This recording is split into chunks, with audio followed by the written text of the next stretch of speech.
ओम व्याख्या मुद्रां करसरसिजै पुस्तकं शंखचक्रे बिभ्रद्भिन्नस्फटिकरुचिरे पुण्डरीके निषण्णः अम्लानश्रीरमृतविशदैरंशभिप्लावयन्माम् आविर्भूयाद्दनघमहिमा मानसे वागधीशः। कृष्णाय वासुदेवाय हरये परमात्मने प्रणतक्लेशनाशाय गोविंदाय नमो नमः।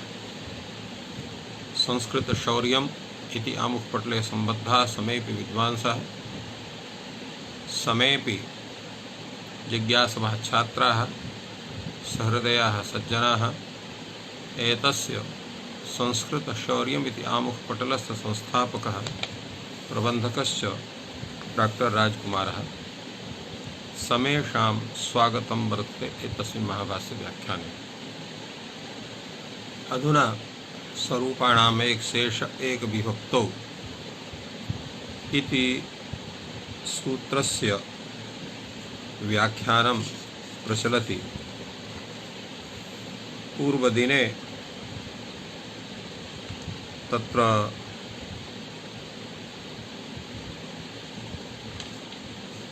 जातः विचारः यत्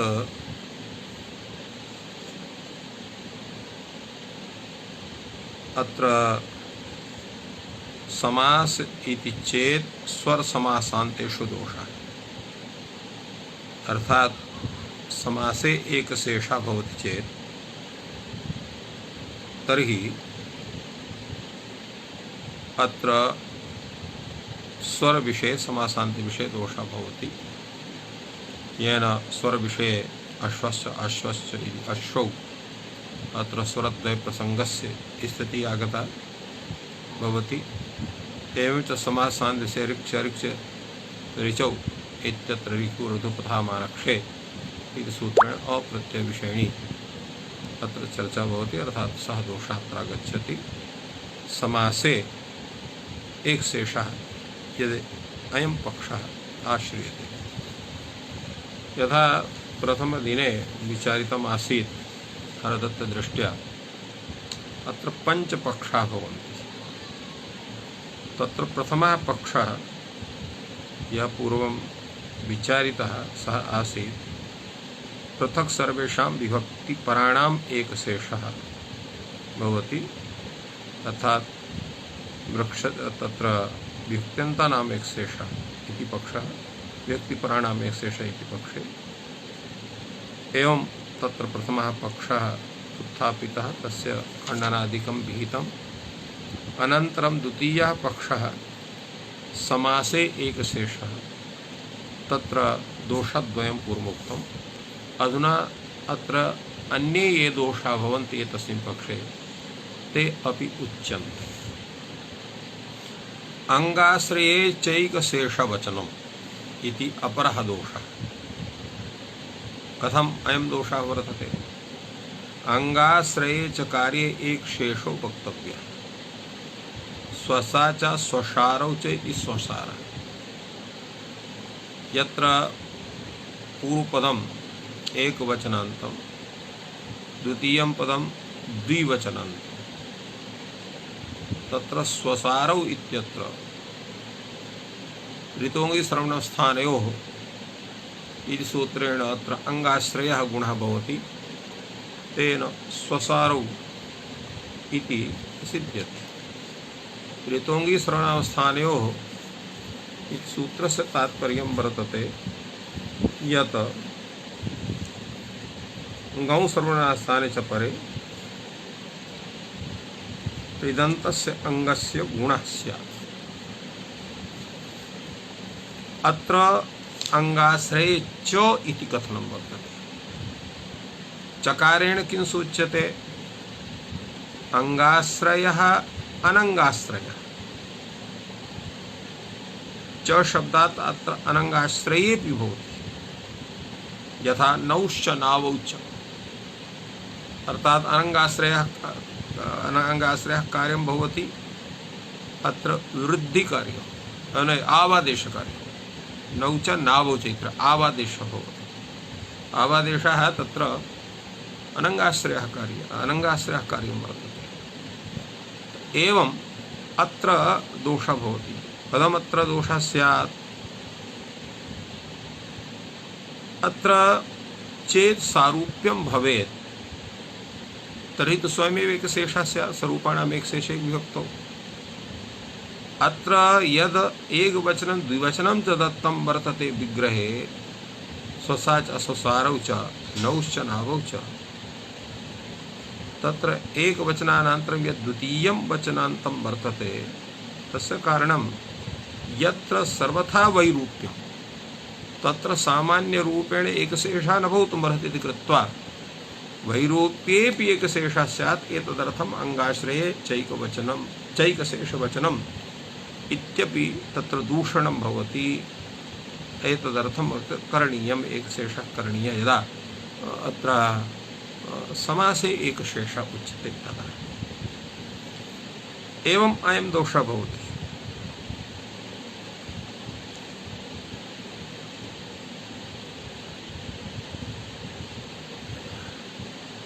चेदुच्यते समास प्रसंगे प्रातिपदिक तत्र प्रातिपदिक संज्ञा सुबुलुकि सत् तत् सारूप्यं स्यात्, तदा तु एकशेषः भवितुमर्हति इति अयं प्रश्नः भवितुमर्हति। यतोहि तत्र समासः प्रातिपदिक संज्ञायां जातायां सुबुलुकि च कृते सति अनन्तरं सारूप्यस्य सत्त्वात् अत्र एकशेषः भवितुमर्हति। तत्र स्वस्रि च स्वस्रि इत्येव भविष्यति, किन्तु तत्रापि प्रत्ययरूपे प्रत्ययलक्षणम् इति सूत्रेण तत्र अन्तर्वर्तनीं विभक्तिम् आश्रित्य तत्र वैरूप्यं वक्तुं शक्यते इति कृत्वा अङ्गाश्रये च एकशेषवचनम् इति वार्तिकं वर्तते। तदर्थं तत्र एकम् अपरं वाक्यं स्वीकरणीयम् इत्यर्थः। इत्यदोषः भवति। अन्योऽपि दोषः तिङ् समासे तिङ् समासवचनं, तिङ् समासे तिङ् समासो वक्तव्यः। यथा पचतः इति भवति, पचति च पचति च इति पचतः। अत्र तिङ् समास विषयेपि अत्र समासे एकशेषः विधीयमाने तिङ् समासेपि एकशेषः वक्तव्यः, किन्तु तिङ् समासः कुत्रापि नास्ति एवं रूपः, अतः स च तिङ् समासो वक्तव्यः इत्यर्थः। अत्र तिङ् विषये समासस्य स्थितिः कथं प्राप्नोति, एकशेषस्य स्थितिः कथं प्राप्नोति इति विषये नागेशभट्टः प्रतिपादयति यत् प्रत्यर्थशब्दनिवेशे एकपचा एका क्रिया उच्यते, एकेचन तिपः एकः कर्ता इति अनेक क्रिया कर्तृविवक्षायाम् अनेक तिङन्त प्रसंगः, अतः एकशेषः इष्यते। स च तेषां यदा समासः न स्यात्, समासाभावात् अत्र एकशेषः न भवेत्, अतः स्वरूपतिङन्तानामपि द्वन्द्वसमासः तत्र वक्तव्यः। अत्र एतस्मिन् दूषणे एकः प्रश्नः भवति। एकं तिङ् ग्रहणम् अनर्थकं समासे तिङ् समास इत्येव सिद्धम्। अत्र तिङ् समासे तिङ् समास वचनम् इत्यत्र तिङ् ग्रहणम् अनर्थकं वर्तते, तिङ् ग्रहणम् अत्र न करणीयं। समासे तिङ् समासः इतना केवलं एतावदेव वक्तव्यम्। अत्र उच्यते न अनर्थकं, तिङ् ग्रहणम् अत्र अनर्थकं नास्ति। तिङ् समासे प्रकृते तिङ् समासो वक्तव्यः, तिङ् समास विषये प्रकृते तिङ् समासो वक्तव्यः। यदा तत्र तिङ् समासः भवति आख्यातम् आख्यातेन क्रियासाध्यते, तो तत्र यदा अत्र भवति समासः तदा तत्र स्वरूपाणां विषये तत्र द्वन्द्वश्च भवति स्वरूपाणाम् इति वक्तव्यम् उच्यते। एवं तत्र अयं दोषः। अपरोऽपि दोषः भवति, तिङ् विधि प्रतिषेधश्च। तिंग च कश्चित् विधेयः कश्चित् प्रतिषेध्यः भवति। कथं यदि पचति च इति पचतः अत्र किं भवति? अत्र त इति प्रत्ययः विधेयः भवति, ति इति प्रत्ययः प्रतिषेध्यः भवति। यदा समासे एक शेषः इति अयं पक्षः स्वीक्रियते। एवं रूपेण अयं पक्षः अपि दूषितः, द्वितीयः पक्षः। तृतीयः पक्षः अत्र वर्तते। कस्य तृतीयः पक्षः? यदि पुनः असमासे एक शेषः उच्येत, तत्र समासे एक शेषः इति पक्षः। यतोहि बहवः दोषाः अत्र कथिताः सन्ति अस्मात् हेतोः। अत्र वृक्षश्च इति तत्र असमासावस्थायामेव तत्र एकशेषः भवति। तदा तु एते दोषाः न स्युः, यतोहि सर्वत्र असमासे एव समासस्य प्राप्तौ सत्यां तं समासं निषेध्य अत्र एकशेषः भवति। तत्र समासे सति एकशेषः एवं न पक्षः, समास प्राप्तौ एकशेषः, तदा तु दोषः न भवति। यदि पुनः असमासे एकशेषः उच्यते तदा उच्यते अत्रापि दोषाणां प्रसङ्गः भवति। कथम्? असमासे वचनलोपः। यदा समास यथा वृक्षश्च अत्र एतत् द्वन्द्वसमासः प्रातिपदिकत्वात् सुब्लुकि वृक्ष इति भवति। द्वितीयविवक्षायाम् अविभक्तौ तत्र एक शेषे सति, द्वितीयविवक्षायां तत्र अविभक्तौ सत्याम् अत्र तत्र वृक्षौ इति भवति। यदा तत्र असमासे एक शेषः उच्यते वृक्षश्च इत्यवस्थायां तत्र असमासावस्थायां प्रातिपदिकसंज्ञा न स्यात्, प्रातिपदिकत्वाभावे सुब्लुकि न स्यात्, तर्हि वृक्षसा इति स्थितिः स्यात्। तर्हि कथम् अत्र तत्र विभक्तिलोपः भवेत्? ननु च असमासे वचनलोपः। यदि असमासे एक शेषः तर्हि वचनलोपस्य प्रसङ्गः। अत्र एतस्मिन् विषये भाष्यकारः कथयति ननु च उत्पतता एव वचनलोपं चोदिताः स्म। अर्थात तत्रुच्यते यत् तत्र पृथक विभक्त्युपलब्धि सदाश्रयत्वात् इति वाक्यं वर्तते। तो पृथक विभक्त्युपलब्धि सदाश्रयत्वात् अत्र यतोहि अयं यः प्रयोगः भवति, यतोहि अविभक्तिं न प्रयुञ्जीत इति कृत्वा तत्र विभक्तिः भवति। वस्तुतः तत्र विभक्तिः सामान्य रूपेण पृथक विभक्तिः तदाश्रयत्वात् उपलभ्यते। अनया रीत्या अत्र तादृशी स्थितिः न भवति इति कश्चन वक्ति चेत् अत्र पुनरुक्तिः स्यात्। तत्र वचनलोपं चोदितः स्युः इति यद् उच्यते, अत्र उच्यते द्विवचन बहुवचन विधिं द्वन्द्व प्रतिषेधं च वक्ष्यति तदर्थं पुनश्चोद्यते।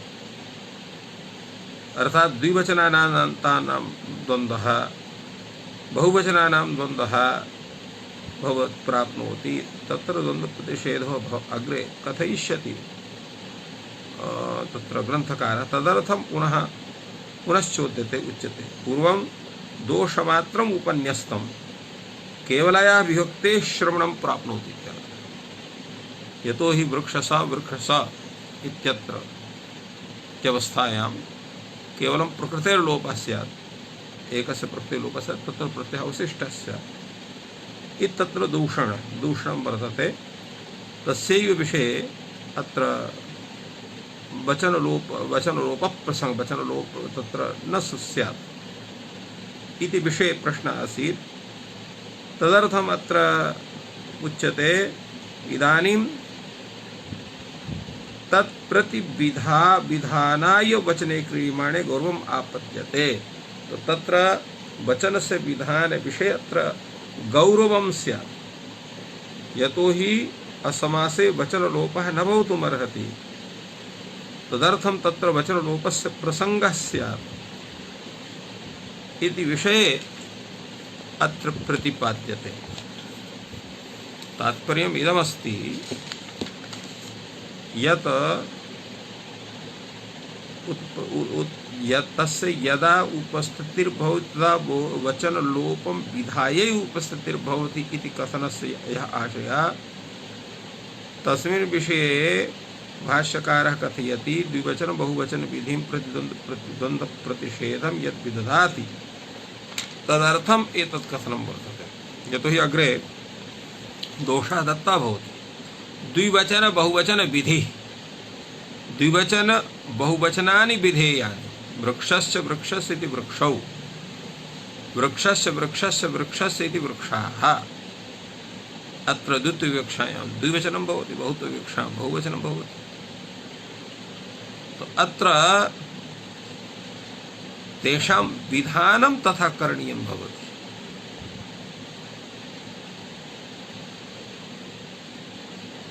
अत्र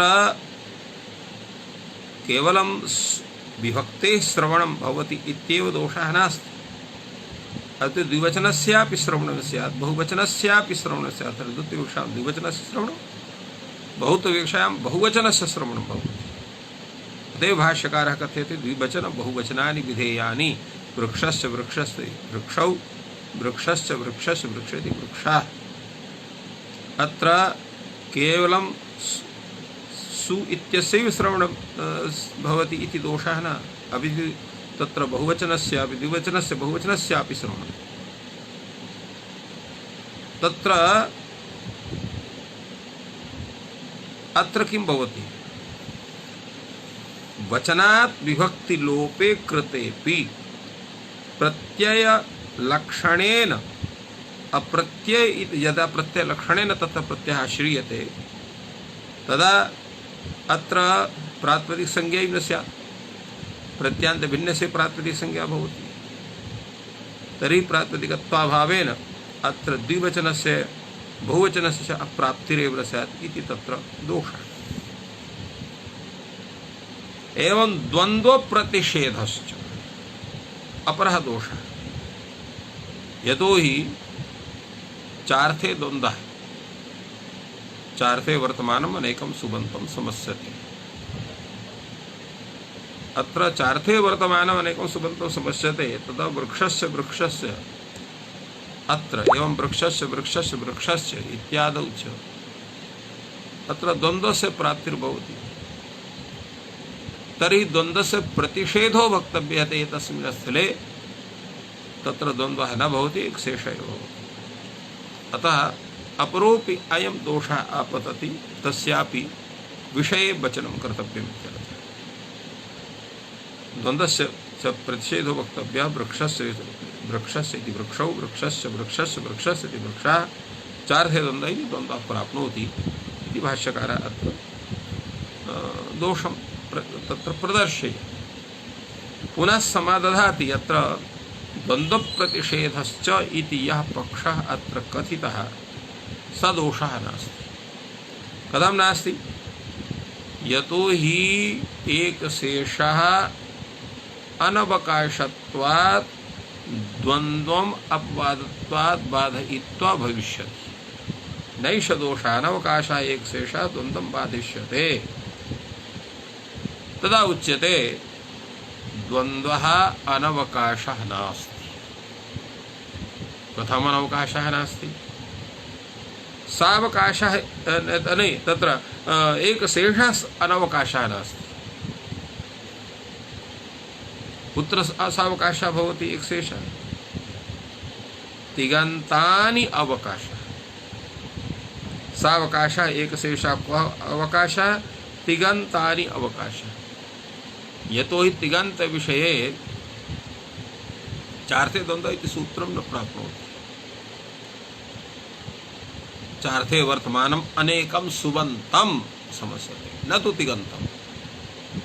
तत्र द्वंद्वस्य प्राप्तिरेव नास्ति, किन्तु एक शेषः तत्र एक विभक्तो यानि स्वरूपाणि एव दृष्टानि। तत्र विभक्तिपदेन तिङां सुपां च ग्रहणं भवति। तेन एक विभक्त स्वरूपाणि यथा सुबन्तानि भवितुम् अर्हन्ति तथैव तिङन्तानि भवितुम् अर्हन्ति। तिङन्तानाम् एक शेषः भवितुम् अर्हति, किन्तु द्वन्द्वः न भवितुम् अर्हति। फलतः तत्र तिङन्तानि अवकाशाय तस्य भवितुम् अर्हन्ति। एवं चेदुच्यते अत्र परत्वा स्वरूपाणाम् एक शेषं बाधित्वा अत्र द्वन्द्वः भवति, तदा इत्यपि नहि, यतो हि सकृद्गिदौ प्रतिषेधे यद्बाधितं तद्बाधितमेव इति रीत्या अत्र एक शेषः न प्राप्नोति। फलतः एक शेषः न भविष्यति अत्रापि इति कस्यचित् प्रश्नः। तत्रोच्यते अपरोपि एकः तत्र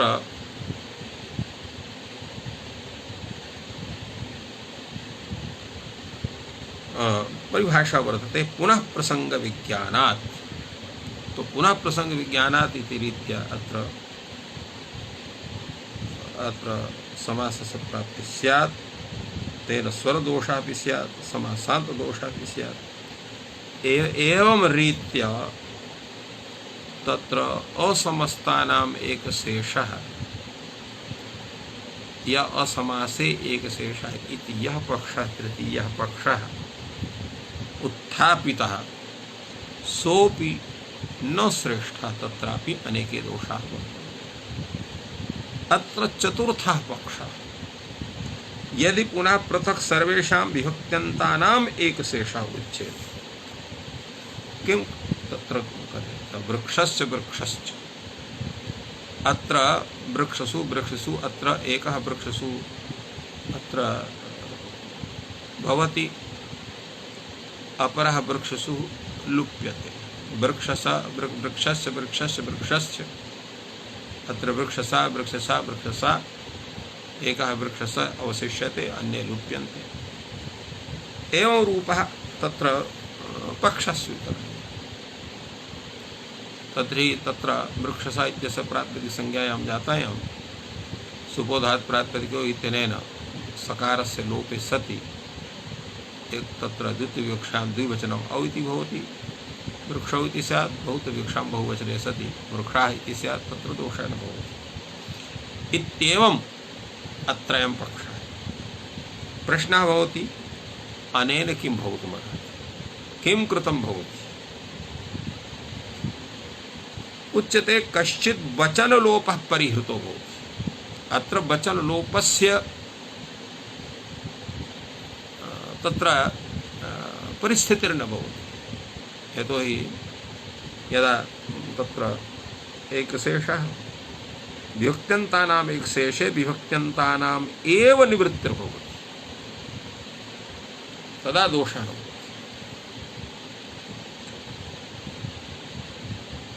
अत्र उच्यते एक विभक्त्यन्तानामिति पृथक् विभक्ति प्रतिषेधार्थम्।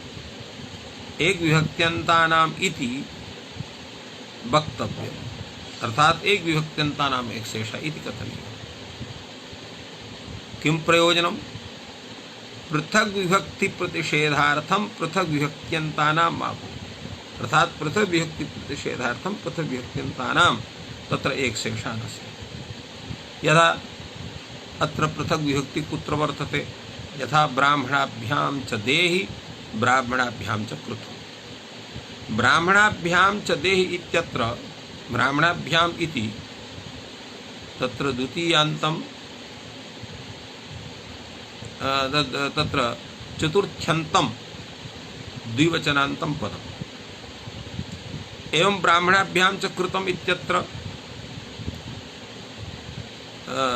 तत्र ब्राह्मणाभ्यां च देहि चतुर्थ्यन्तं द्विवचनान्तं पदम्।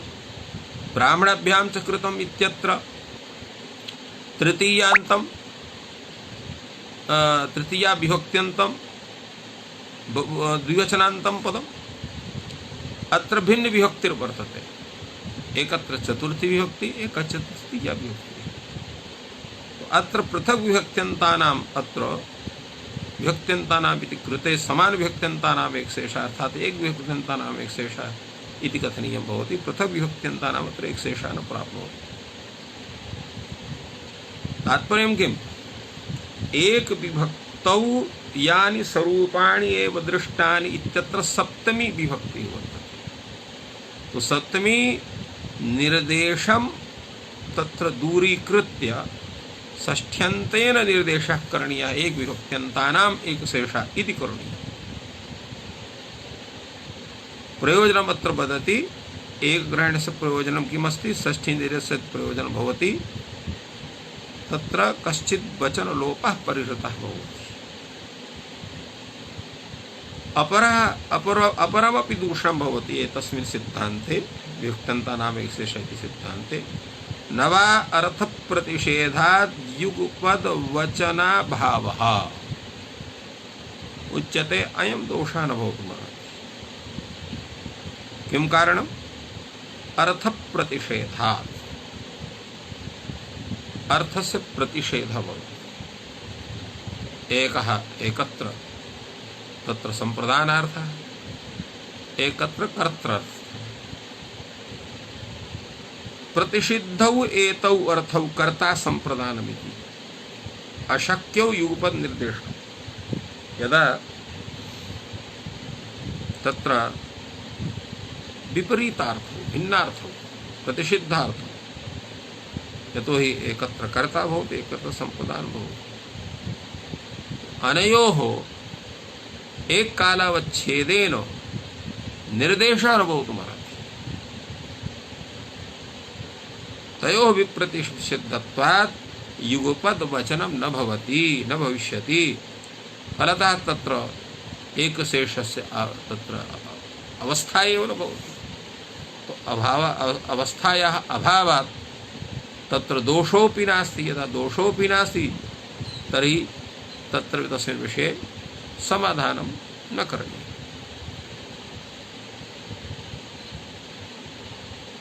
अग्रे उच्यते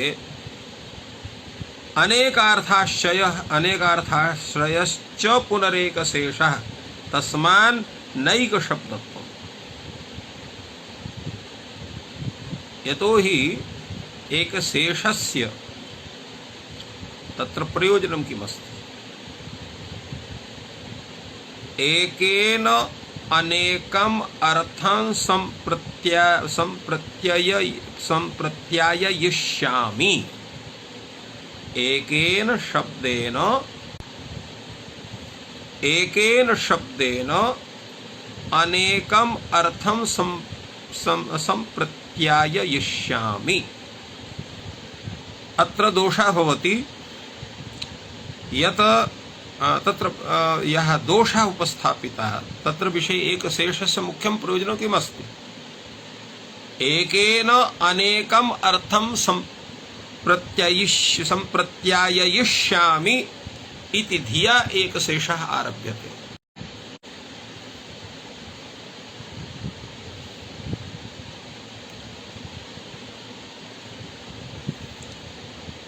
अनेकम् अर्थं सम्प्रत्यायिष्यामि इति एकशेषः आरभ्यते इति एकशेषस्य प्रयोजनम्। अर्थात् एकेनैव शब्देन अनेकम् अर्थं सम्प्रत्यायिष्यामि, अर्थात् अनेकान् अर्थान् एकेनैव शब्दप्रयोगेण बोधयिष्यामि इति धिया अत्र एकशेषस्य आरम्भः भवति। अतः एकशब्दत्वं तत्र भवति। किंतु अत्र किं स्यात्? तस्मात् एक शब्दत्वं न भविष्यति। अत्र अयं दोषः उपस्थापितः एक विभक्त्यन्तानाम् एक शेषः इति पक्षे। अयं दोषः अपरोपि दोषः भवति। अयं तर्हि दोषः कश्चित् वचनलोपः द्विवचन बहुवचन विधिर्द्वन्द्व विधिष्ट द्वन्द्व प्रतिषेधश्च। अपरोपि दोषः कश्चित् वचनलोपः भवति, द्विवचन बहुवचन विधि भवति, द्वन्द्वस्य प्रतिषेधश्च भवति। अत्र कश्चित् वचनलोपः इति एकः दोषः, द्विवचन बहुवचन विधि तृतीयः दोषः, द्वन्द्व प्रतिषेधः इति तृतीयः दोषः। एवं एतस्मिन् विभक्त्यन्तानाम् एकादशीति पक्षे तत्र त्रयः दोषाः दत्ताः भवन्ति। पंचमः पक्षः अपि वर्तते। कः? यदि पुनः प्रातिपदिकानाम् एक शेषः उच्येत, प्रातिपदिकानाम् एक शेषः उच्येत, अर्थात अत्र वृक्ष वृक्ष एवं तत्र द्वितीयकक्षायां द्विवचनानां प्रातिपदिकद्वयस्य प्राप्तिर्भवति। एवमेव बहुत्वविवक्षायां वृक्ष वृक्ष वृक्ष इति रूपेण त्रयाणां प्राप्तिर्भवति, त्रयाणां प्रातिपदिकानां। तदा तत्र एकस्य प्रातिपदिकस्य शेषः भवति, अन्यस्य तत्र लोपः भवति। फलतः तत्र एकत्वविवक्षायां द्वित्वविवक्षायां द्विवचने सति वृक्षो इति भवति, बहुत्वविवक्षायां बहुवचने जस् इति सति वृक्षः इति भवति। एवं अत्र अयं पंचमः पक्षः।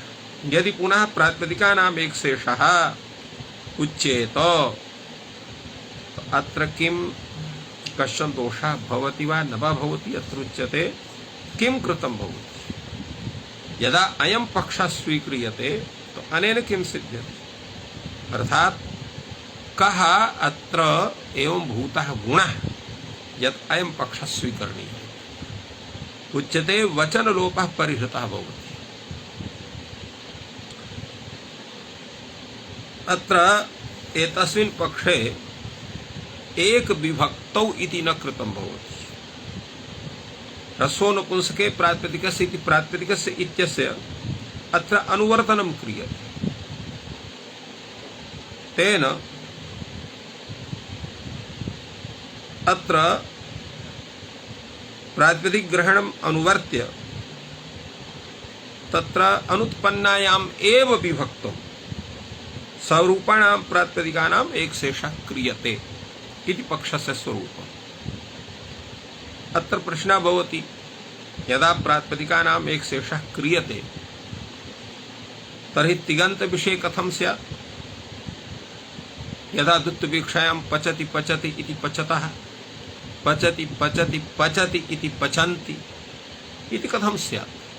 तत्र दोषः भवितुमर्हति। तदा उच्यते तत्रापि दोषः नास्ति। ल अवस्थायाम् एव तत्र एक शेषः क्रियते। पचला पचला इति पचतः, पचला पचला पचला इति पचन्ति।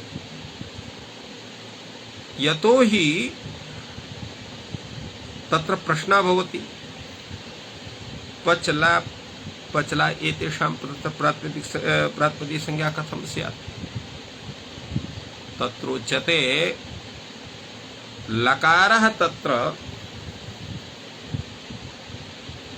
कृदन्तत्वेन स्वीक्रियते, कृत् प्रत्ययत्वेन स्वीक्रियते। कथं कृत् प्रत्ययेन स्वीक्रियते? यतो हि कृदतिङ् इति सूत्रेण अत्र समेषामपि तत्र ग्रहणं भवति। कारणम् इत्थमस्ति यत्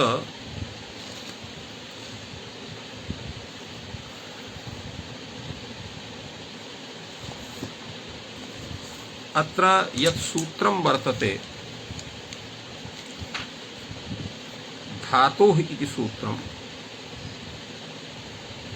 तत्र कृदतिङ् यत् सूत्रं वर्तते एतस्य कृदतिङ् इति आरभ्य अत्र चतुर्थ तृतीयाध्यायस्य चतुर्थपादस्य यत् सूत्रं वर्तते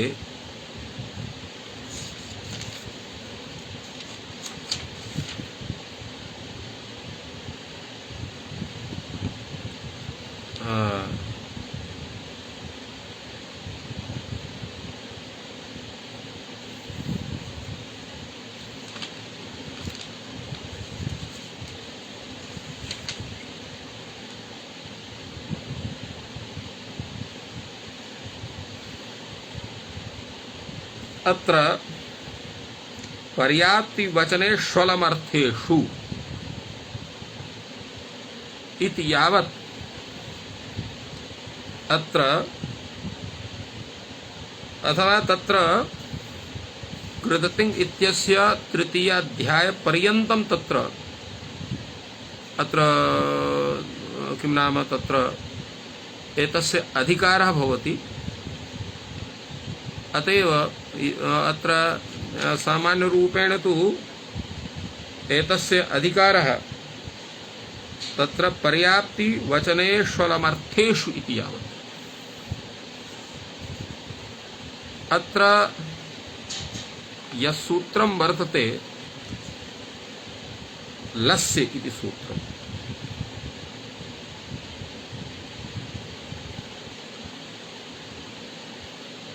तत्र लस्य इति सूत्रस्यापि अधिकारः तत्र पादपर्यन्तं वर्तते, किन्तु एतस्य यत् कथनं वर्तते भाष्यकारस्य तादृशः विचारः कैयटेन अत्र उपस्थापितः।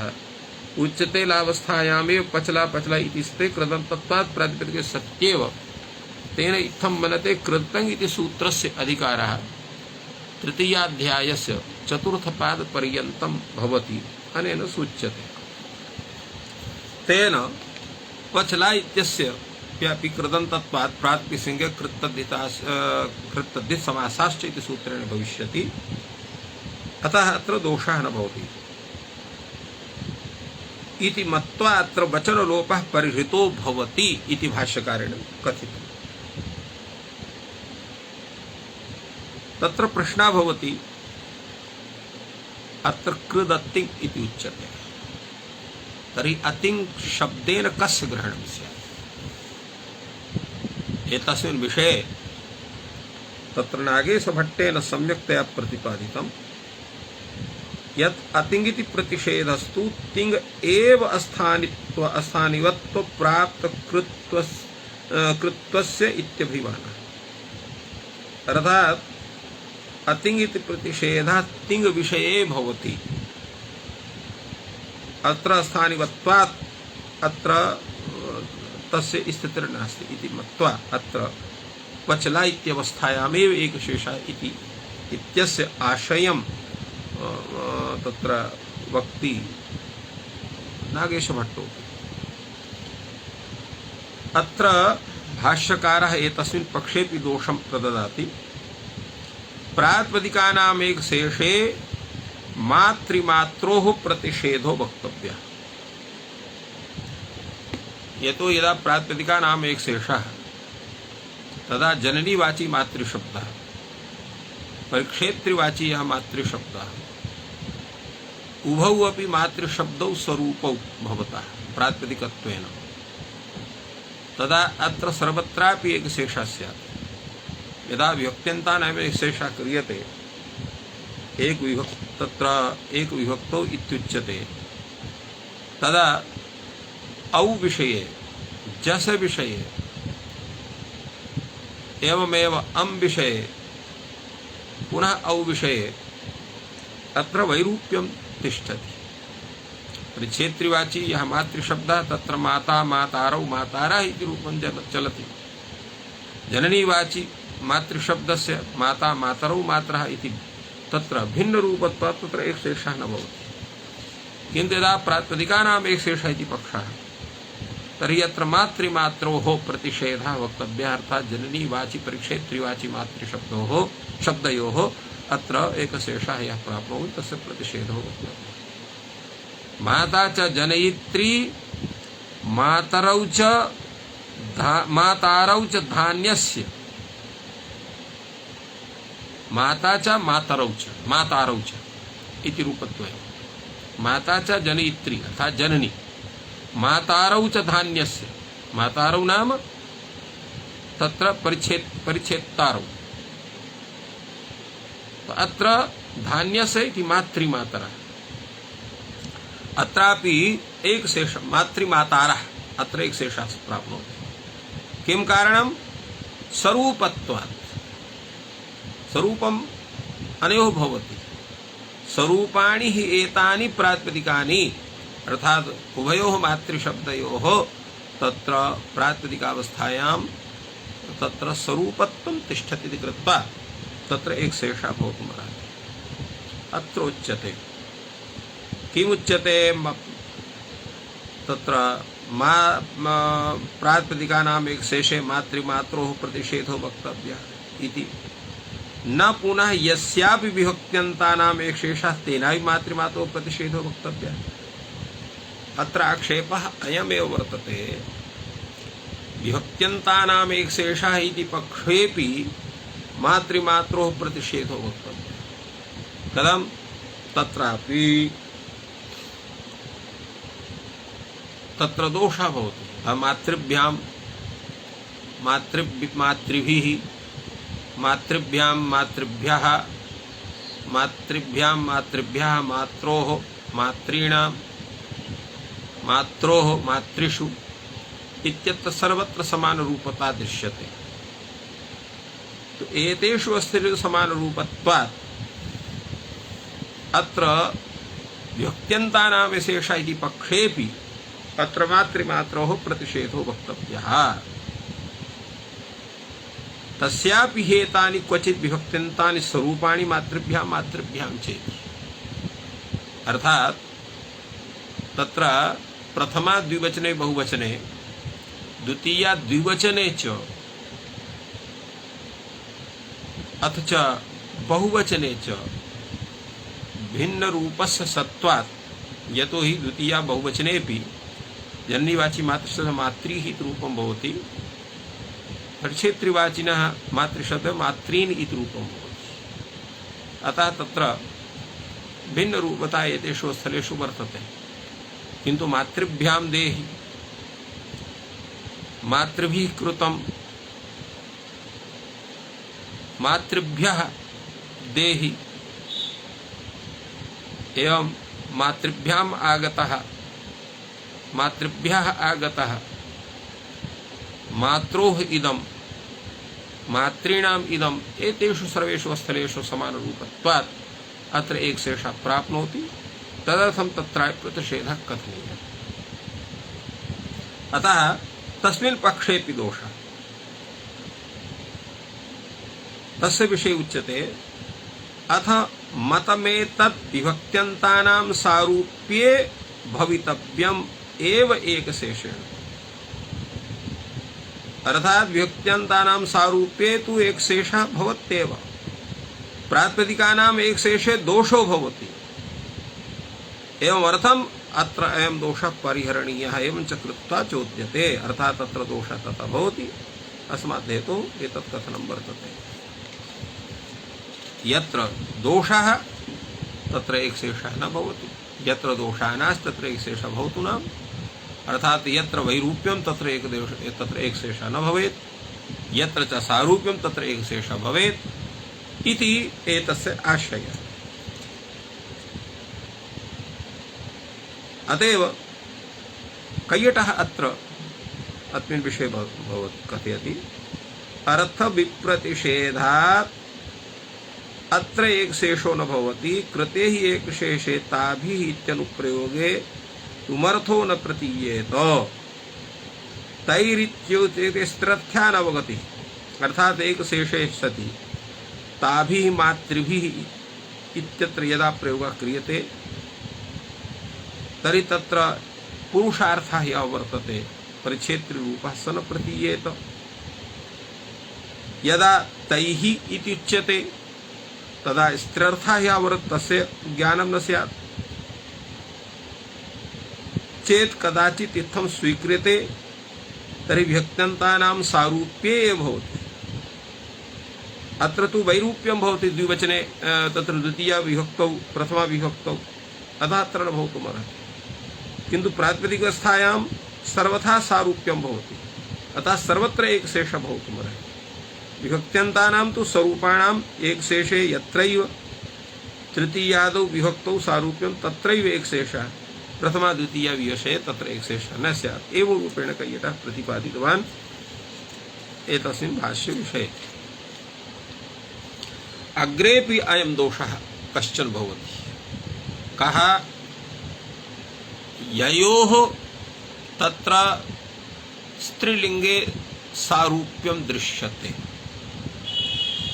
यथा तत्र हरित शब्दः, श्वेत शब्दः, रोहित शब्दः, एते शब्दाः तत्र गुणवाचिनः सन्ति, रूपवाचिनः सन्ति, तत्र हिंदी वा रंगवाचिनः इति वक्तुं शक्यते। अपि च हरिण शब्दः तत्र मृगवाची वर्तते, शेन शब्दः अत्र पक्षिविशेषवाची वर्तते, एवं रोहिण शब्दः अर्थविशेषस्य वाचकः भवति। यदा हरिण शब्दस्य, शेन शब्दस्य, रोहिण शब्दस्य स्त्रीत्व विवक्षा भवति, तदा तस्य रूपं भवति हरिणी, शेनी, रोहिणी इति। एवमेव हरित शब्दात्, श्वेत शब्दात्, रोहित शब्दात् स्त्रीत्व विवक्षायां वर्णानुदात्तात् इति सूत्रेण अत्र ङीष् प्रत्यये तकारस्य नकारे सति तत्र हरिणी, शेनी, रोहिणी इति रूपं जायते। अत्र अनयोः सर्वत्र सारूप्यं दृश्यते। यदा प्रातिपदिकानाम् एकशेषः इत्युच्यते तदा हरित-हरिण शब्दयोः, श्वेत-शेन शब्दयोः, रोहित-रोहिण शब्दयोः स्त्रीत्व विवक्षायां सर्वत्र एकशेषस्य प्रसंगः स्यात्। अतः अयं दोषः भवति इति वार्तिकारस्य कथनं, तस्यैव तात्पर्यं वदति भाष्यकारः। हरित हरिण श्वेत शेन रोहित रोहिणानां स्त्रियाम् उपसंख्यानं कर्तव्यम्। हरितस्य स्त्री हरिणी, हरिणस्यापि स्त्री हरिणी, हरिणी च इति हरण्यौ। श्वेतस्य स्त्री शेनी, शेनस्यापि स्त्री शेनी, शेनी च शेन्यौ। रोहितस्य स्त्री रोहिणी, रोहिणस्यापि स्त्री रोहिणी, रोहिणी च इति रोहिण्यौ। अत्र एवं रूपेण एकशेषस्य अत्र ज्ञानं न स्यात्। अत्र हरितवर्ण विशिष्टा स्त्री वर्तते, हरिणत्व जाति विशिष्टा वा स्त्री वर्तते, किन्तु अत्र एकशेषः भवितुं स्मर्हेत्। एतस्य दूषणस्य समाधानं भाष्यकारः कथयति, न वा पदस्यार्थे प्रयोगात्। अयं दोषः न भवितुमर्हति। किं कारणं? पदस्य अर्थे प्रयोगात्। पदस्य अर्थे प्रयोगात् इत्यस्य किं तत्? अर्थे पदस्य प्रयोगात् इत्यर्थः। अर्थात् अर्थे पदं प्रयुज्यते,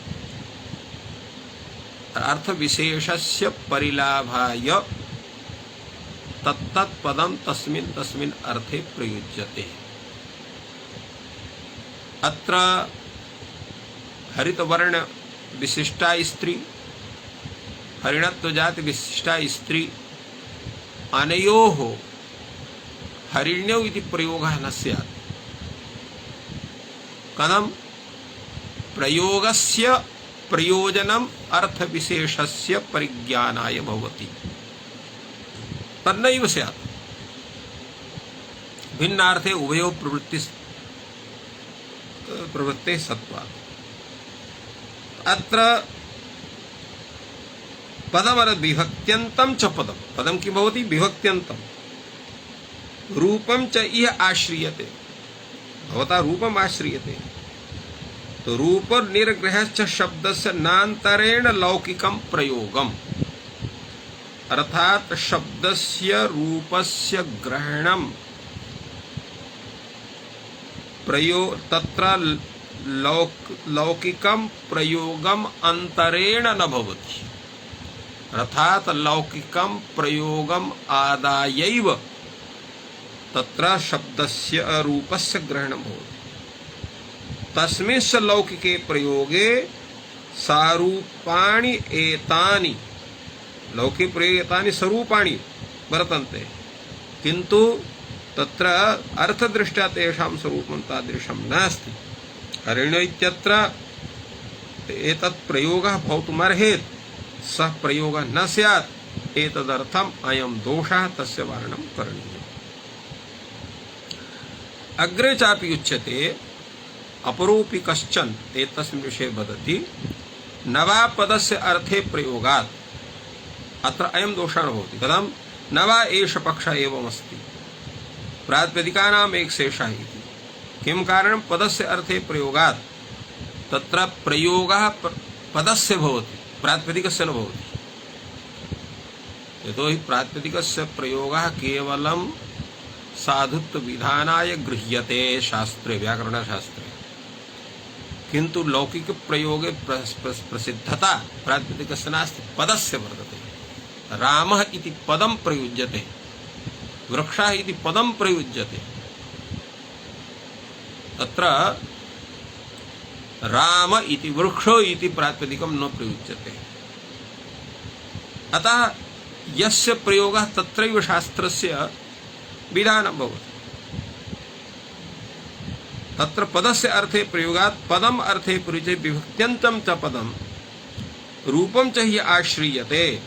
रूप निर्ग्रह च शब्दस्य नान्तरेण लौकिकं प्रयोगं, तस्मिन् लौकिके प्रयोगे प्रातिपदिकानां प्रयोगः नास्ति। अतः प्रातिपदिकानां यदा प्रयोगः नास्ति, अतः प्रातिपदिकानाम् एकशेषः न भवितुमर्हति इति एवं रूपेण अयं पक्षः कश्चन भाष्यकारेण तत्र उपस्थापितः। इत्येवं विषये एतेषु पंचसु पक्षेषु तत्र कः पक्षः ज्यायान्, कस्मिन् पक्षे अत्र एतत् सूत्रं प्रवर्तनीयम् इति तत्र प्रश्नः भवति। भाष्यकारः कथयति अथ अनेन पक्षेण अर्थः स्यात् प्रातिपदिकानाम् एकशेष इति। अर्थात् प्रातिपदिकानाम् एकशेषः अयमेव पक्षः ज्यायान्। अन्ये ये चत्वारः पक्षाः पूर्वम् उपस्थापिताः ते पक्षाः तत्र शोभनाः न सन्ति। यतत्र प्रथमः पक्षः या आसीत् यत तत्र एक विभक्तौ एक शेषः इति पक्षः। तत्र द्वितीयः पक्षः अत्र समासे एक शेषः इति पक्षः। तृतीयः पक्षः तत्र आगतः तत्र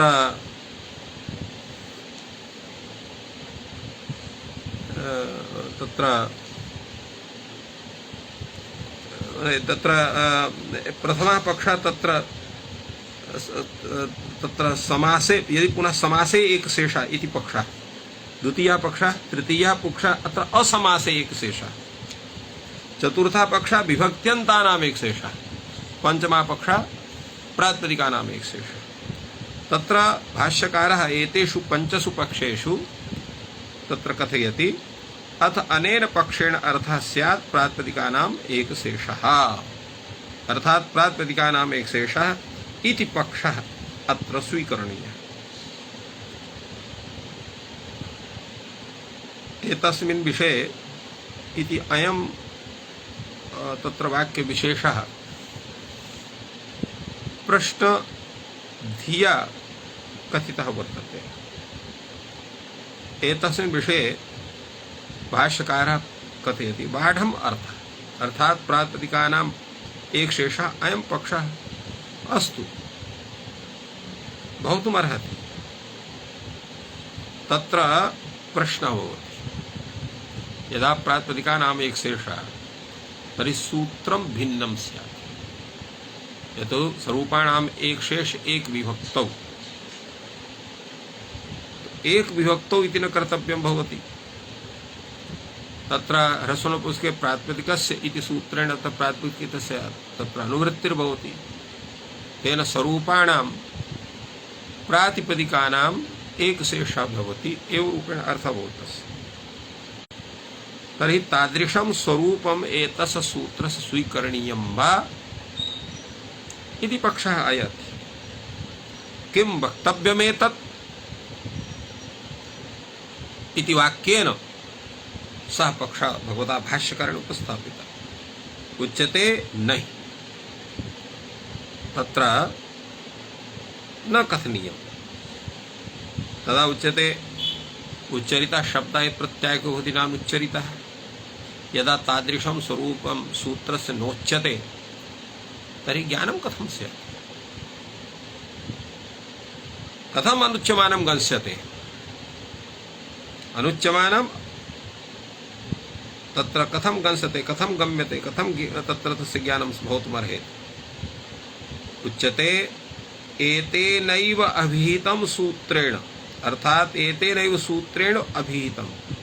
किम अभिहितं, किम कथितं एतेनैव सूत्रेण? स्वरूपाणाम् एकशेषे विभक्तौ इत्यनेन। कथम अभिहितं, कथम कथितं, कथम प्रतिपादितं? उच्यते विभक्ति सारूप्येण आश्रियते। विभक्ति अत्र सारूप्येण आश्रियते। अनैमित्तिकः एकशेषः। एतस्य किं तात्पर्यम्? अर्थात एक विभक्तो इति सारूप्येण, अर्थात एक शब्द अत्र समान तुल्यवाची वर्तते। तुल्य विभक्तौ यत्र सारूप्यं दृश्यते, एवं रीत्या तत्र विभक्ति समान समविभक्तौ, समान तुल्य विभक्तौ, अर्थात सर्वेषु विभक्तेषु येषां प्रातिपदिकानां पदावस्थायां समानं रूपं दृश्यते तेषां स्वरूपाणाम् एक शेषः भवति। अत्र एक विभक्तौ परे एकशेषः इति पक्षः नास्ति। अनैमित्तिकः एकशेषः।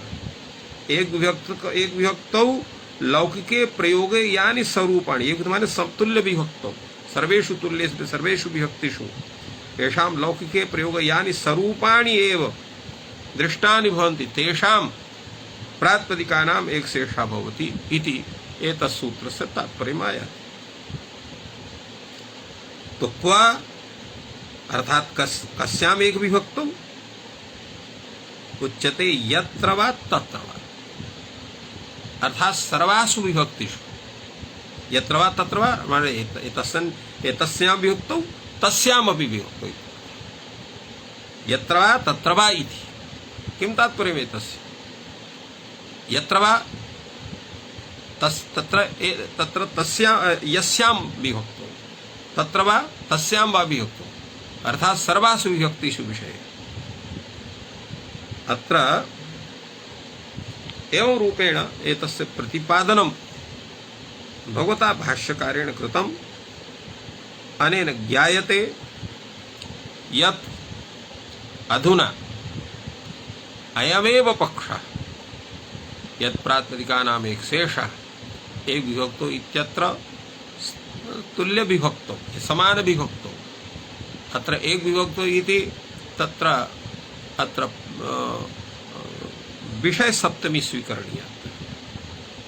अत्र परसप्तमी वा निमित्त सप्तमी वा न स्वीकरणीया। एवं रूपेण एतस्य प्रतिपादनं भगवता भाष्यकारेण विहितम्।